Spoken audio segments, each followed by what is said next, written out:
Hola, ¿qué tal? De nuevo sean bienvenidos a su canal Quimimundo. En este video podrás encontrar información acerca de qué es el volumen, cuáles son sus unidades y para qué lo usamos nosotros los químicos en nuestro trabajo cotidiano.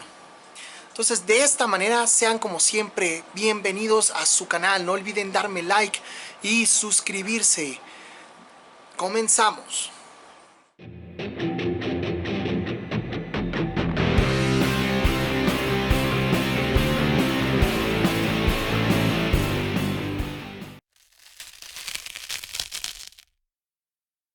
Y bueno, vamos a empezar con lo más sencillo, con la definición de volumen. ¿Qué es volumen?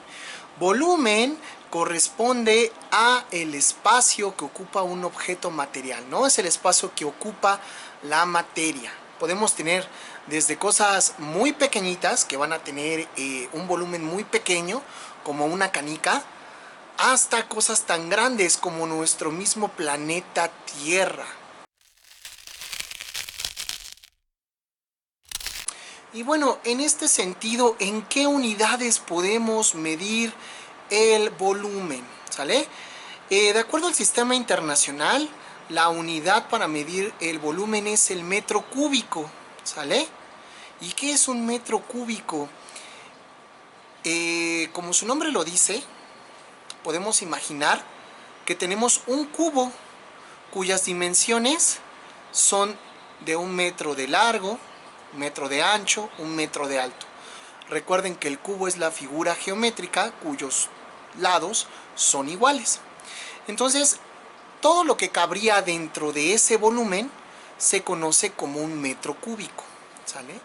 Sin embargo, esta unidad es demasiado grande para muchas de las aplicaciones que vamos a tener en el laboratorio e incluso en nuestra vida diaria.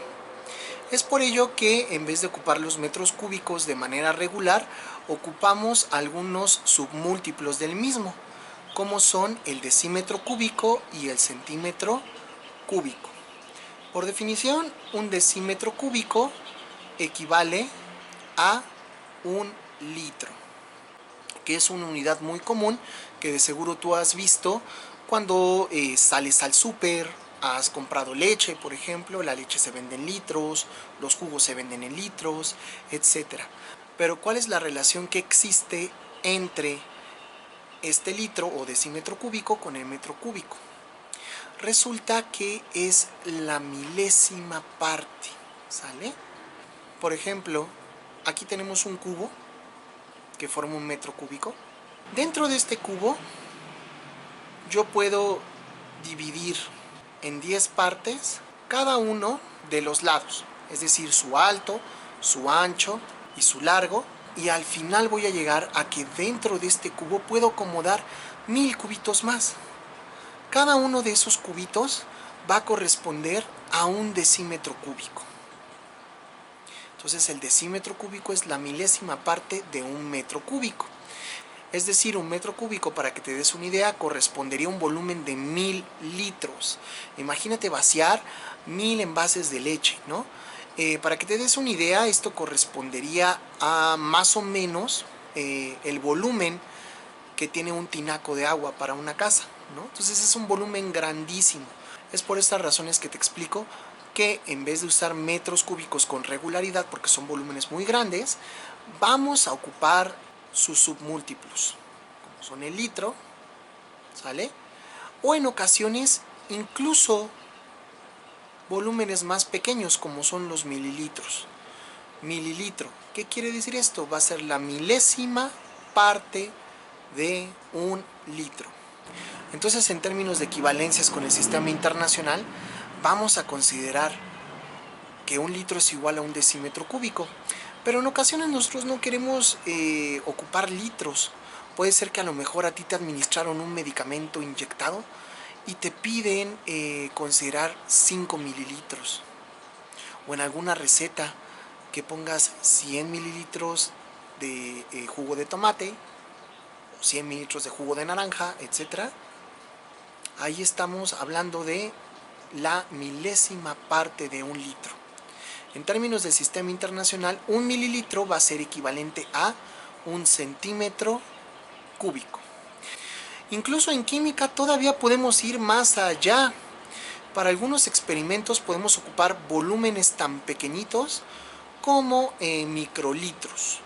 ¿Qué va a ser un microlitro? Va a ser la millonésima parte de un litro. De hecho, en promedio, el volumen de una gota de agua, de lluvia, oscila entre los 50 a los 100 microlitros, ¿no? Estamos hablando de volúmenes muy pequeñitos, pero que aún así podemos medirlos en química. Y bueno, de hecho, en principio, todas estas unidades de volumen pueden parecer confusas, pero no te preocupes, en el siguiente video vamos a aprender acerca de ejercicios de conversión de volumen. Y verás que resulta más sencillo de lo que parece.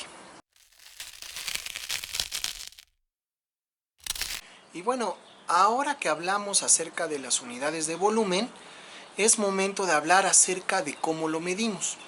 Y cómo lo medimos va a depender del tipo de sustancia con la que estamos trabajando, que la mayoría de veces vamos a trabajar con sólidos o con líquidos. De esta manera podemos trabajar con dos tipos de sólidos, con sólidos de forma regular y con sólidos irregulares. ¿A qué me refiero con un sólido de forma regular?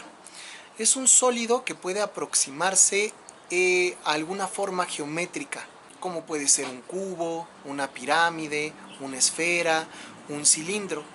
De esta manera lo que podemos hacer es medir datos como el radio, la longitud de uno de los lados del prisma, su altura, y vamos a tener una relación, una ecuación matemática que nos permita determinar cuál va a ser el volumen del objeto. Por ejemplo, vamos a suponer que tú quieres conocer el volumen de una canica y esta canica posee un radio de 4 centímetros. ¿Cuál sería su volumen? Entonces, la canica se aproxima a una esfera, ¿sale? Es un material esférico. Aplicando la siguiente ecuación, que es la ecuación de volumen de una esfera, es decir, 4/3 de pi por radio al cubo, podemos conocer cuál va a ser su volumen en centímetros cúbicos si nosotros hacemos las siguientes operaciones de sustitución. Entonces vamos a tener que el volumen es igual a pi 3.1416 multiplicado por 4/3 multiplicado por el valor del radio, que quedamos que era de 4 centímetros. Y si nosotros ejecutamos estas operaciones, pues vamos a ver al final que podemos obtener un valor de volumen, ¿sale? Esto es muy sencillo para objetos que son parecidos a figuras geométricas, ¿no? Puede ser, por ejemplo, que a mí me interese medir el volumen de un cubo de 5 centímetros de lado. Entonces, tengo que buscar cuál es la relación que existe entre volumen y cada uno de los lados que yo puedo medir, por ejemplo, ocupando una regla. En la figura que te presento aquí puedes ver las fórmulas de volumen para distintos cuerpos geométricos. Y bueno, muy bien. Ahora, ¿qué pasa? Por ejemplo, si tú quieres medir el volumen para un sólido irregular, ¿no? ¿A qué me refiero con un sólido irregular? Va a ser algún material que no tiene una forma que pueda aproximarse a la de un cuerpo geométrico, ¿no? O sea, por ejemplo, imagínate que te interesa medir la densidad de un trozo de metal que no es uniforme, ¿no? O que te interesa medir, por ejemplo, la densidad de un mineral que te encontraste, ¿no? Ups, ¿cómo podemos hacerle? Ya puede ser que no tenga una forma muy parecida a un objeto geométrico. Y bueno, entonces, ¿cómo podemos hacerlo? Por un método que se llama método de desplazamiento de agua o de líquido, ¿sale? ¿En qué consiste este método? En este método vamos a medir inicialmente un volumen de agua, ¿sale? Esto lo vamos a realizar con un instrumento de medición de volumen.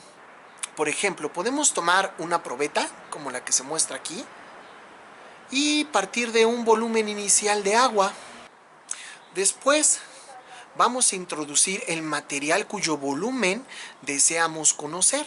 Puede ser una roca o un mineral. Y registramos cuál es el volumen del líquido desplazado. Eso va a corresponder a nuestro volumen final. Si nosotros hacemos la diferencia del volumen final, es decir, el objeto más el líquido, menos el volumen ocupado por el líquido, que es nuestro volumen inicial, volumen final menos volumen inicial, va a ser igual al volumen del sólido que nos interesaba medir. En este caso debemos de ser muy cuidadosos que el sólido que vamos a medir pues no sea soluble en agua, ¿no? Por ejemplo, imagínate que quieres medir el volumen de un terrón de azúcar, ¿no? Por este método, pues no vas a poder porque el azúcar se va a disolver en agua, ¿no? Para la medición de volúmenes de líquidos vamos a ocupar diversos instrumentos de laboratorio, como pueden ser las buretas, las probetas, las pipetas volumétricas, las pipetas graduadas, los matraces volumétricos, etc. Todos y cada uno de estos materiales van a tener distintos usos. De manera general, todos estos instrumentos van a contar con escalas de tal forma que tú puedes determinar con mucha exactitud cuál es el volumen que se encuentra contenido en los mismos.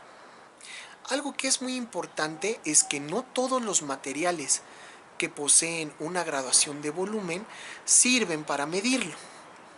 Por ejemplo, podemos tener vasos de precipitados, matraces de Erlenmeyer, que van a tener una graduación de volumen. Sin embargo, estos volúmenes no son exactos, ten mucho cuidado. Hay materiales que solo sirven para contener, como son estos, el vaso de precipitados, el matraz de Erlenmeyer, pero no nos van a dar una indicación correcta del volumen. Y bueno, pues este video ha llegado a su final. Espero que te haya sido de utilidad. Recuerda que este es un video introductorio. En nuestro siguiente video vamos a hablar acerca de cuáles son las clases de materiales que se ocupan en el laboratorio de química, sus incertidumbres, sus clases y sus usos, etc. Muy bien, como siempre, te agradezco tu tiempo. Te invito a suscribirte y si tienes dudas, preguntas, necesitas ayuda en tareas, trabajos o preparación de exámenes, no dudes en escribirme a quimimundoclases@gmail.com, donde con gusto te atenderé. Esto ha sido un video más de Quimimundo Clases. Gracias por estar aquí. Dame like. Nos vemos la próxima.